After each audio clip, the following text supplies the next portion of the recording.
আপনাকে তো ঠিক চিনলাম না। এটা কি রাজন সাহেবের বাসা না? মিস্টার রাজন সাহেব, আপনি কে? আপনি আমাকে চিনবেন না, আমার রাজন সাহেবের সঙ্গে একটা জরুরি মিটিং আছে। মিটিং? মিয়ার বেকারের আবার মিটিং করছে কেন? সরি, আপনি কিছু বললেন? না, উনি মনে হয় অফিসে গেছে। কিন্তু আমি তো একটু আগে অফিস থেকেই আসলাম, অফিস তো তালা মারা। আপনি কিছু বলছেন না কেন? হ্যাঁ, গুলশান বাড়ি ধারা বনানি, অনেকগুলো অফিস তো, কোথায় যে আছে বলতে পারলাম না। ও আচ্ছা, আপনার পরিচয়? আমি আমি এই বাড়ির কাজের মেয়ে। কাজের মেয়ে?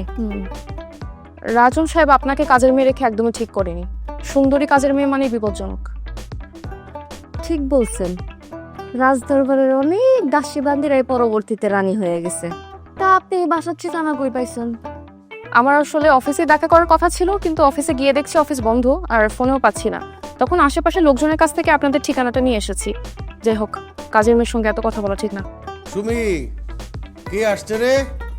আব্বা, ভিক্ষুক। এই ভিক্ষুকের জ্বালায় তো আর টেকা যাবে না।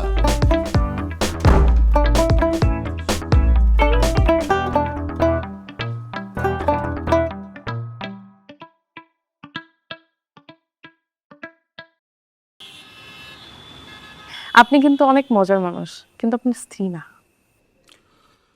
হ্যাঁ, স্ত্রীরা একটু এরকমই হয়, পরনারীকে সবসময় সতীন মনে করে। কথাটা ভালোই বলেছেন।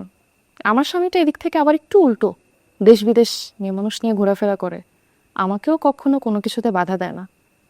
কিন্তু আমি তো এমন জীবন চাইনি, একটা গোছানো পরিবার চেয়েছিলাম। হ্যাঁ, কিন্তু সবাই তো আমার মতো হবে না, তো মানায় নিতে হবে। ডিভোর্সটা আসলে আমি দিচ্ছি না, সে দিচ্ছে। সে বলল সে আরেকটা বিয়ে করতে চায়। এটা নিয়ে বাধা দেওয়ায় তার সঙ্গে অনেক বড় ঝগড়া হয় আমার, আর এক পর্যায়ে আমার মাথা গরম হয়ে যায়, আমি তার মাথা ফাটিয়ে দিই। এখন তো সে একদম ডিটারমাইন আমাকে ডিভোর্স দিয়েই ছাড়বে। সে তো, তাকে কেউ কিছু বোঝায়নি।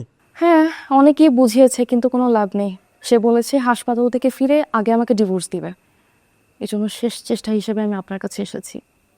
যদিও আমি শিওর যে কোনো লাভ নেই আসলে, বাট ইউনো, মাদকাসক্ত আর নারী আসক্ত পুরুষদের উপর না আমার কোনো বিশ্বাস নেই। আরে মন্টু ভাই, আসেন আসেন আসেন। সালামালাইকুম জামাই। বল। কেমন আছেন? এই তো ভালো। উনি মন্টু ভাই, এই এলাকা ওনাদের।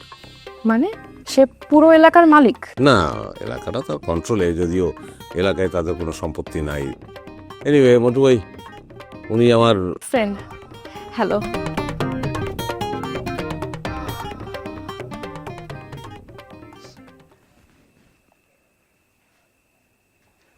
মন্টু ভাই, আপনি একটু বাইরে থেকে ঘুরে আসেন। আসলে আমার মনে হয় একটু পরে আসেন, মানে পার্সোনাল কথা বলতেছি, আর বুঝেনি তো বিজনেস।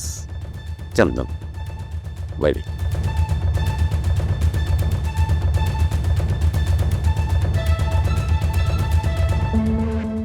ফালতু লোক, কাজকর্ম নাই, কিচ্ছু করে না, ধান্দাবাজি করে, চাঁদা টাদা তোলে, এইভাবে চলে।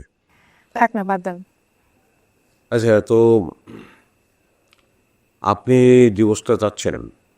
না, আমি ডিভোর্স চাচ্ছি না।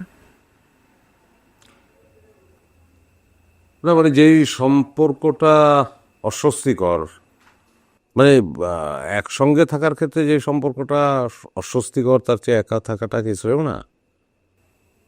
আসলে কি জানেন, একটা জীবনসঙ্গী পেয়ে যাওয়ার পর না একা থাকাটা খুব কষ্টকর।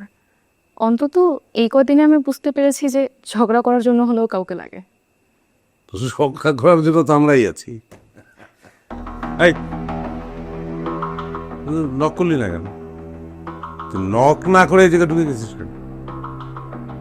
হ্যাঁ, গেস্ট এই জায়গায় কথা বলতেছি। না না, তুই নক না করে ঢুকলি কেন? তোদের মতো বেকার ছেলেমেয়েদের চাকরি দেওয়াটাই ভুল হয়েছে। হ্যাঁ, অফিসে তো থাকোস না, বাইরে বাইরে করোস, ক্লায়েন্ট এসে তারপর চলে যায়। সাইডস ওকে, বাদ দেন না। না না, বাদ দেওয়া যাবে না তো, বাদর তো এসব বাদর মাথায় নিয়ে আমি বাদর নাচ দেখতে চাই। ফালতু। দাঁড়ায় আছে, বললাম স্পেশাল গেস্ট। আর খাবার দাবার আনবি তো নাকি? না না না, কিচ্ছু আনতে হবে না, ফাইন। না না, আপনি হাসছেন।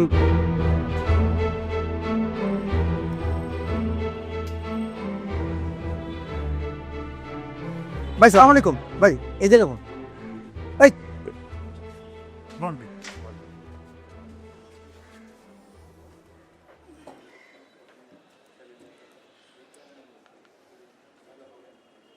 ভাই মন খারাপ নাকি হবে?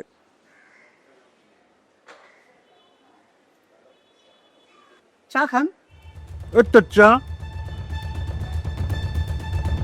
সালার দুলা ভাই, একটা সুন্দরী মেয়ের সামনে আমার কি অপমাননা করলো। হ্যাঁ, ওই তখন আমার দোকান আহেই না। আরে কয় আমার দোকান নাকি বলে অপরিষ্কার। চিন্তা করতে পারেন ভাই, ওই আমার এই দোকানে বাকি খাইয়া খাইয়া ওর দিন কাটছে, কত বড় নিমুখ হারাম। ওই কয় আমার দোকান নাকি বলে অপরিষ্কার। ও অনেক বড় বাড়ছে, ওরে একটা চরম শিক্ষা দিতে হবে। ভাই তোমরা কি আমার সাথে আসো? সবাই আছি, আমি আপনার লগে আছি। ভাই আমিও আছি, আপনি আজকে একটা ভাই প্ল্যান করেন ভাই।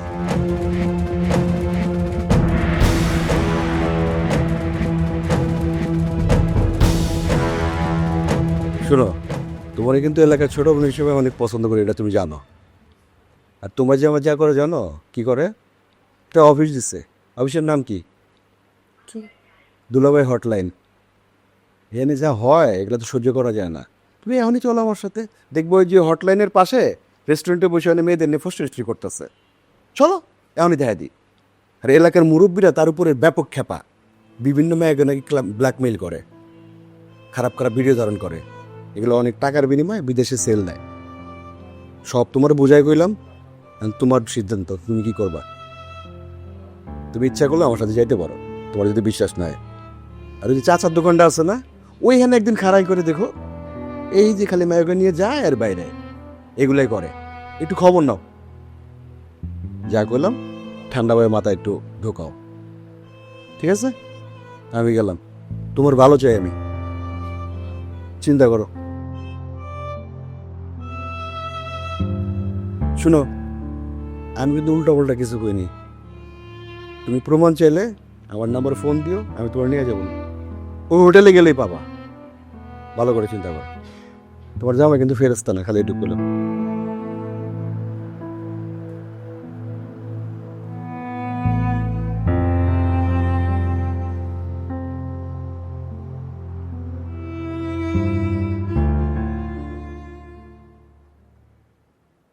আপনি মানুষটা যেমন অদ্ভুত, আপনার প্রতিষ্ঠানটাও তেমনই অদ্ভুত।